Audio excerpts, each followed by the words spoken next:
పెళ్ళైనా పండగైనా వేడుక ఏదైనా పట్టుచీరల ప్రత్యేక వేదిక వారాహి సిల్క్స్.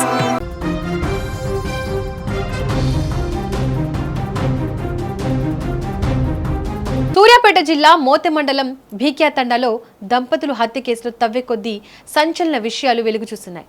వారితోనే గోతులు తోయించి చంపిన అనంతరం అదే గోతిలో వారిని పూడ్చిపెట్టిన ఘటన కలకలం రేపుతోంది.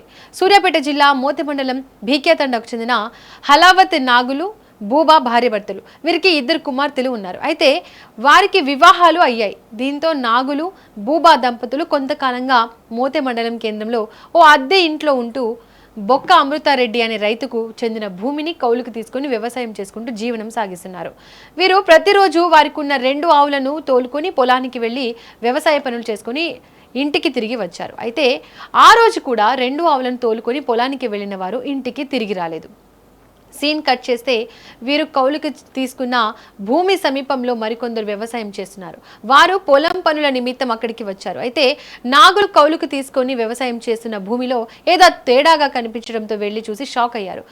ఎవరినో చంపి పొలంలోనే పూడ్చిపెట్టినట్లు గ్రహించి వెంటనే పోలీసులకు సమాచారం ఇచ్చారు. అయితే సూర్యాపేటలో జంట హత్యల కేసు సంచలనంగా మారడంతో పోలీసులు అలర్ట్ అయ్యారు. తమదైన శైలిలో విచారణ మొదలుపెట్టారు. అయితే ఈ విచారణలో నమ్మలేని నిజాలు వెలుగు చూశాయి. 2 భార్యాభర్తలను చంపింది మరో 2 కానిస్టేబులే అని తెలిసి షాక్ అయ్యారు. ఇక అసలు విషయానికి వస్తే తండాకు చెందిన హలావత్ బాబాకు మోతె పోలీస్ స్టేషన్లో కానిస్టేబుల్ గా పనిచేసే షరీఫ్ కు పరిచయం ఏర్పడింది. ఆ పరిచయం కాస్త వివాహేతర సంబంధానికి దారితీసింది. అయితే బూబా కూతురి వివాహం సమయంలో ఆమెకు షరీఫ్ 3 లక్షల రూపాయలు అప్పుగా ఇచ్చినట్లు సమాచారం. ఇదిగో ఈ డబ్బుల విషయమే ఇద్దరి హత్యకు కారణమైంది. ఆ డబ్బులు తిరిగి ఇవ్వకుండా వేధించడంతో పాటు వివాహేతర సంబంధం గురించి బయట పెడతానని బూబా బ్లాక్ మెయిల్ చేసినట్టు తెలిసింది.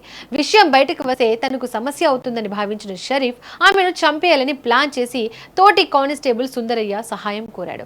తర్వాత స్థానికంగా చనిపోయిన గొర్రెలను పాతిపెట్టేందుకు గుంతలు తీయాలని చెప్పి బూబా ఆమె భర్త నాగులను సూర్యాపేట ఖమ్మం జాతీయ రహదారి దగ్గరకు తీసుకెళ్లారు. భార్యాభర్తలు గుంతలు తీగా 2 కానిస్టేబుల్ కలిసి రాడ్తో బూబాను కొట్టడంతో ఆమె చనిపోయింది. తర్వాత నాగులపై సైతం కర్రతో దాడి చేసి హత్య చేసిన అనంతరం ఇద్దరిని అక్కడికి పాతిపెట్టినట్లు సమాచారం. విషయం బయటకు రావడంతో పోలీసులు కానిస్టేబుల్ షరీఫ్ సుందరయ్యను అదుపులోకి తీసుకున్నట్లు తెలుస్తోంది.